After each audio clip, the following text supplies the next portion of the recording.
The top dog in the AFC belongs in Denver. Broncos claiming the number one seed after their 19-3 win over the Chargers and all the backups that they played. With the win, the Broncos are 14-3. They tie their franchise record for the most victories in a season, and they earned their first number one playoff seed since 2015. That turned into a Super Bowl title that year as well. So the matchups look like this. The Broncos getting that bye. You have the Chargers taking on the Patriots, the Bills traveling to Duval to take on the Jags, and the Texans know they will be headed to Pittsburgh to take on the Steelers, all in those wild card rounds. We have Lee J. Douzable here tapped in with us to break down everything AFC. We'll go all the way through it and pick an eventual champion who you think will be in the Super Bowl. Ooh. Get to Lee J if you don't like the way it all plays out. But let's take a look at that bracket for how it stands right now, because it's a little bit different than the matchups, and it looks like, fun, this tournament style. This is how things go. Yeah. So the Broncos, of course, getting that first round bye. For everyone looking, it does not mean for sure that the Broncos are going to take on Buffalo or Jacksonville. They will take on the lowest seed still remaining after all of these games are done. Chargers, New England, Houston, Pittsburgh. That one is on January 12th at 8 Eastern. So let's go ahead and start this whole conversation and get into this. And I first am looking forward to everything, and I want to look at Chargers, Patriots in the wild card round. Who do you like coming out on top with that one? So I like the Patriots, but of all the games in the opening wild card round on the AFC side, this is the one I think could go either way. Right? We saw that Justin Herbert and the Chargers rested this past week, but they've really struggled at the offensive tackle position. Well, the Patriots have struggled to consistently get to the quarterback, so that could be both well for the LA Chargers in this game. Drake May has elevated his team, right, throughout this season, led them to the number 2 seed, could be the front runner for MVP. I like how they've been able to run the ball effectively the last couple of weeks with their two-headed monster in the backfield. And Drake May's mobility, to me, will be the difference. Now, Jesse Minter is a hell of a defensive coordinator, and he will try to confuse the young quarterback. So I think Drake May will have to make some plays with his legs, more specifically on the third down. And he's one of the best scrambling quarterbacks in the NFL. I think the Patriots just edge out the LA Chargers in this game. We've had discussions about how everything feels kind of wide open in the playoffs this year because there is no Patrick Mahomes crazy over here in the AFC. The biggest dog you would look at is Josh Allen right now with the Bills, but they have to travel and go to take on a Jacksonville team that's been playing some really inspired football lately. You get the game in Duval with Trevor Lawrence playing great with the grill and everything. I love that. Where you rocking? Duval. I'm taking the Jacksonville Jaguars. A little history for you, Zach. You know that Josh Allen is 0-4 on the road in the playoffs, and I believe the last time the Bills won a road playoff game was 1992. Jacksonville Jaguars are playing at a different level. When you look at what Trevor Lawrence has done over the final 6 games, 19 touchdowns, only 1 turnover, which was an interception. Him, Drew Brees, and Aaron Rodgers are the only quarterbacks in the final 6 games to have that feat. 19 total touchdowns with 0 or 1 fewer turnovers. So he's been playing at an elite level. And Liam Cohen has really instilled that confidence in him. I love how schematically he opens up the run game for that two-headed monster they have in the backfield. Etienne has run really well. And if you look at the Buffalo Bills, their bugaboo on defense is they've struggled to stop people running the football. So if the Jaguars are able to control the line of scrimmage in the way that Trevor Lawrence has been playing, throwing the football, I believe Jacksonville wins this game at home. But you look at it from an experience standpoint, and we've seen Josh Allen and the Bills get it done and push it all the way to the brink. Does that not give them the nod because of if it's a toss-up here? Well, you got to go back to the stat I gave you in the beginning. All that has come in the comforts of their home, right? They have struggled on the road. Josh Allen doesn't have a road playoff win. The Bills as an organization don't have a road playoff win since 1992. So I think you have to take that into consideration, them traveling on the road. Yes, they've been to the precipice of the AFC Championship game twice, but you got to think about it. In those years, they won those games at home to get to that point. So I think this will be a little different for the Buffalo Bills. And it's weird, right? Because this is the first year that Josh Allen doesn't have to deal with Lamar Jackson, Joe Burrow, or Patrick Mahomes. And they could be in the first round exit because they have to travel to Duval. It's crazy times that we're living in right now because then you have the Texans and that defense that has been so good. They are on a 9-game winning streak right now, traveling over to Pittsburgh, a team that just found out they were going to be in the playoffs last night. How does it going to play out? I got the Houston Texans advancing. I mean, championship-type defense, number 1 defense in football when it comes to yardage, giving up per game. They can get after you with those two bookends they have on the outside, Will Anderson and Danielle Hunter. And people haven't been talking about their offense enough. They're starting to figure it out, right? Trent Brown coming back really solidified that offensive line. Woody Marks has run the ball a little bit more effectively. But C.J. Stroud has gained confidence the last couple weeks. And I think when you look at it, right, we always talk about the Jimmies and the Joes in playoff games.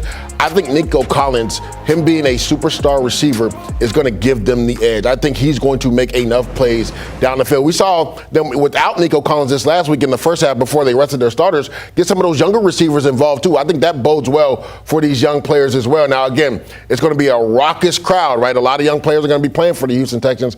But again, I just think with that championship-type defense, I'm leaning towards the Texans to win this game. So Patriots, Jags, and Texans are all your predictions to win in the wild card round. That sets up for the bracket looking like this. You then insert Houston traveling to Denver to take on the Broncos, the Jags at the Patriots. So let's go ahead and break this one down, and let's start off with Houston and Denver. How do you feel about that?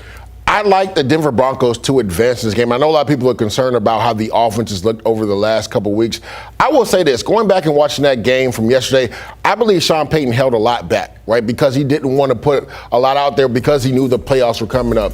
And the only reason why the Texans are the number one defense is because the Denver Broncos had their backups in the fourth quarter, and they allowed the Chargers to have that one last drive, which gave the Texans the number one defense. I believe the Texans are giving up 277 yards per game, and the Denver Broncos, because of that last drive, are giving up 278. This team can get after the quarterback like none other. We talked about some of the offensive line issues for the Houston Texans. Now, they have played a lot better in recent weeks.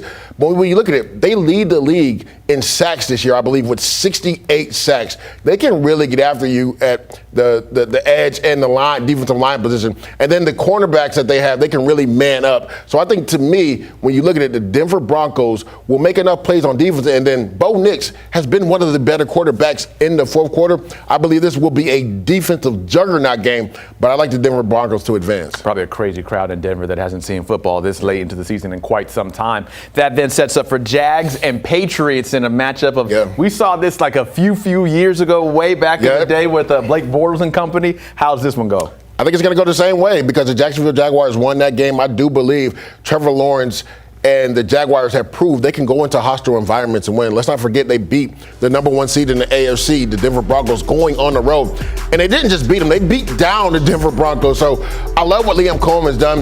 Anthony Campanelli has not gotten enough credit. They're an opportunistic defense, right? They don't have one strong suit on defense, but they're opportunistic. They can get after the quarterback at times as well. And they just play a sound brand of football. And what Anthony Campanelli likes to do, he likes to heat up the quarterbacks. He'll try to heat up Drake May. We talked about Trevor Lawrence earlier in this segment and how he's playing better than almost any other quarterback in the league right now. I think he leads that confidence going into Foxborough, and the Jaguars come away with the win. So for all of our visual learners at home, we'll show you that bracket of what it looks like now according to Lee J, all the way up to the AFC Championship game. You see Jacksonville, you see Denver. We gave you the wild card, we gave you the divisional, and now you have that AFC Championship matchup with a chance to go to the Super Bowl. So how are we going? Jags, Broncos with it all on the line. I'm going with the Denver Broncos to win it in advance to the Super Bowl. Give you some other fun facts, Zach. When you look at it, the Denver Broncos, every year they've started 10-2, they've been to a Super Bowl. They started this year 10-2, right? I believe they won 12 out of the last 13 games. And another fun fact for you as well. I think out of the last 23 Super Bowl champions, 21 have had a positive sack differential. Do you know the sack differential for the Denver Broncos is plus 45, which means they've got 68 sacks, but they've only given up 23. So they don't take a lot of sacks, but they get a lot of sacks. And I think this is a game where, yes, we saw Jacksonville go into Mile High and win earlier, but as the old saying goes, Zach, it's hard to beat a team twice. It is going to be extremely hard. I believe Sean Payton will have that offense a little bit more inventive this time as they play. And that defense, right, they've been touted as one of the best, if not the best defense in football. They got embarrassed by the Jacksonville teams. If they get another opportunity, I guarantee they're going to be chomping at the bit to rectify that. So I have the Denver Broncos winning this game at home and advancing to the Super Bowl. I'm going to put you on the spot right now, regardless of who they take on in the NFC. Then do you have the Broncos winning the Super Bowl? I love that you said that. I do have the Denver Broncos Broncos winning it all. Again, I go back to that stat. When you look at it, out of the last 23 Super Bowl winners, 21 have had a positive sack differential. Plus 45 is the highest in NFL history. I have the Denver Broncos ultimately winning it all. All right, how much money you want to put on that? Because we're going to show you the odds of how a thing might look. It's great odds, too. If you want to put something on the Denver Broncos, it's great odds. It's only plus 230. You don't like that? That's the AFC. Yeah, that's a Super Bowl. That's the AFC. Okay. Awesome. I love that odds. We're the favorites right now. I love that. Plus 230 with a lot of money for the Steelers if you want that 18-1 to get in on the action. He's Lee J. Douzable taking the Broncos to the Super Bowl. All right, so Zach and Leger went through the AFC. It's time to get to that NFC because it's going to run through Seattle. The 12s will be bumping with home field advantage. Getting that done on Saturday with that win over the Niners. Now 14-3 in the season, along with that NFC West title and maybe a trip back to Levi Stadium if they go all the way. Seattle, by the way, they reached the Super Bowl previously in 3 seasons with that #1 seed, maybe trying to do it again in 2026. Take a look at it. This is what we're looking at so far. Remember, they're the 1 seed, so they sit out for a little bit. They'll get the lowest seed, but outside of that, we got a rematch in the NFC North, the Packers and Bears, Niners and Eagles, and then the Rams and Panthers. The Panthers getting back into the postseason in quite some time, so we'll see how that pans out here. And Ran Carthon here to break it down with me. Just looking at that bracket there, your thoughts of the initial placement and what we see so far? Man, I think it's going to be a interesting playoffs, just to say the least. You look at some of these matchups. Obviously, Seattle gets the first round bye. We get a rematch of the Rams and Carolina game, and then you have another rematch in terms of division foes with the Green Bay Packers and the Chicago Bears. And then you have the San Francisco 49ers and the Philadelphia Eagles, 2 teams that have a lot of questions going into the playoffs, so it'll be a good matchup there as well. Let's get into the NFC North, I guess, third matchup because they play each other twice a year. They split the matchup, but you get Jordan Love versus Caleb Williams and Ben Johnson's first action as a head coach in the postseason. How would that pan out? So I'm going to go with the Bears here. Okay. And the reason why I'm going with the Bears, I love where Caleb Williams is right now. I think you have a very opportunistic defense. Now, they kind of bend but don't break, but then they get the ball. They create turnovers. They're always around the football.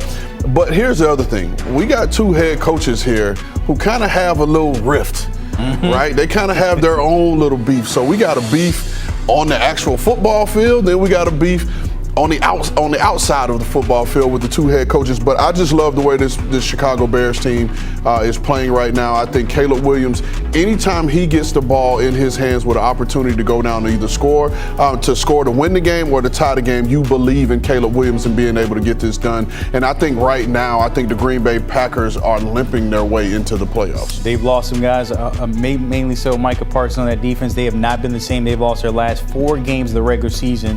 So we'll see what happens when it comes to them in Chi-Town. I want to get to the next one, Niners and Eagles, 2 teams that have been in the postseason, been in the Super Bowl. The Eagles, of course, winning the last one. The Niners banged up, but somehow they found a way at least to get into the chance of maybe getting that 1 seed. Obviously, they didn't, but how might this pan out? So this one here for me, I'm a Niners homer. I can admit that, right? I'm a Niners homer. But let me ask you a question first. I'm going with the Eagles. Okay. And the reason why I'm going with the Eagles is because of the state of this defense of the San Francisco 49ers. Now, I will give them their credit. They were able to hold Seattle to just 13 points. And if you go back prior to, and I told you, I said, Brandon, the San Francisco defense will hold the Seattle offense to 13 points. You would have automatically thought that the San Francisco 49ers won that football game. But I just think this Philadelphia Eagles offense has too much firepower for a San Francisco defense that's really been struggling for the most part. Let me ask you real quick, what does Brock Purdy have to do to prove you wrong? Where Brock's got to play out of his mind. He's got to be able to connect. And the big thing for them, they got to score in the red zone, which I think hampered them against the Seattle Seahawks. They got to convert. They got to get points on dang near every drive, whether that's field goals or putting the ball in the paint. And that's going to be tough for them to do in Philly on the road against that defense. Another matchup, you got the Rams who have tried to get back into that championship circle, and then you have the Panthers maybe. By the way, Leger Douzable had them since training camp that this would be a better season. They got in. They snuck in, back door. But your thoughts on this matchup? I'm going Rams. Okay. I'm going Rams. Okay. Panthers fans, please please don't jump in my mentions, even though I don't have any mentions. Like leave me alone. Don't at me. Don't. But here's why. I just think coming into this game, I don't think, and I'm not saying that the Rams slept on the Panthers last time, but I think they're going to be on high alert coming into this game because this is in Carolina. I believe that's where they played the last time, is in Carolina. The Rams will be on high alert coming into this football game. And I just think right now, with the way this Carolina offense is playing, there's a lot to be desired there just in terms of how they're going to get it done and be able to score points. I'm going with the Rams all the way in this one. Okay, so we got those games out the way. When it comes to the wild card, I want to take a look at the divisional now based on those picks from Rand so you can see what the bracket looks like right now. So we got the Rams taking on, once again, another division foe in Seattle. We saw how that panned out this season. And then below them, you got the Eagles, and the Bears. Jalen Hurts and Caleb Williams. Let's dive into that NFC West matchup between the Rams and Seattle. As you mentioned, two defenses that have shown up, the offense as well. How might that pan out? I'm going to go with the upset here. The upset? I'm going to go with the upset because, Seattle's the number 1 seed. Okay. And the Rams are the 5th seed. I'm going to go with the Rams in this matchup just simply because I think the Rams offense has more of an ability to score points in this type of matchup than the Seattle offense. I think there's now I will say this, the Rams secondary has struggled a bit, but I can put my money on this Rams front to be able to wreak havoc and get pressure up front and make Sam Darnold really uncomfortable up front. And so I'm going to go with the Rams, particularly because I think they can score points in a way that the Seahawks offense won't be able to. So Matthew Stafford in that postseason continues for L.A. and maybe even a little further there. The other matchup, you got the Eagles and Bears, and this one is more of how much do you trust Caleb or maybe that Eagles defense? Well, I'm going to go a different route. I'm going to go a different route and say this is a game that's going to come down to Saquon Barkley. And finally, right? Because you got to get back to that formula of winning football games. This is what carried you last year. This is what carried you throughout the playoffs, and I think they're going to get back to that. And so I think Saquon Barkley would have a big game in this one, and for that reason, I would go with the Eagles. So you got the Eagles, Saquon Barkley having his game, Jalen Hurts doing his thing. Now we got the NFC Championship here. Look at the bracket one more time. We're down to the Rams. And the Eagles. These two teams met last year in Philly when it came down to it. Obviously, the Eagles went on and won the Super Bowl. But when it comes down to the Rams, Matthew Stafford, the talent he has in Puka, Devontae Adams, the Eagles, you just mentioned Saquon, that defense that has looked like the championship defense we saw a season ago. What are we looking at here to get all the way to West Coast? Well, Lige asked me as we were coming on set, and he was like, where are you going with this? You going with Seattle or you going with the Rams? Because I think Lige knows me well enough to know. And so here we are. And I'm going with the Rams. I think the Rams are the most complete team in the NFC right now, just in terms of offense, defense, and special teams, and being able, and you mentioned Devontae Adams should be back. Puka is, name me a receiver that's playing ball at the level of Puka Nacua right now. Nobody. And then you have Sean McVay and his ability to out-scheme you with the different personnel packages, the way they're using these tight ends. And then you got the twins in the backfield and Kyron Williams and Blake Corum. You could even throw in the triplet little brother, Ronnie Rivers. They got three of the same type of back that they get really good production out of. And I just think this is a well-balanced football team that plays complementary football. So give me the Rams to win the NFC and go to the Super Bowl to play Lige's winner in the AFC of the Denver Broncos. And who wins that one? I'm still going to go with the Rams. Okay, all right. We're going to see how that pans out. Let's see if Vegas agrees with you. Taking a look at those odds and everything we just did with the NFC now in terms of that. Seattle, the favorites at plus 185. Rams right behind them, though. You see them right there at 250. Then you got the Eagles at 430. The Panthers 75-1 when it comes down to everything. The NFC, of course, will get busy this weekend.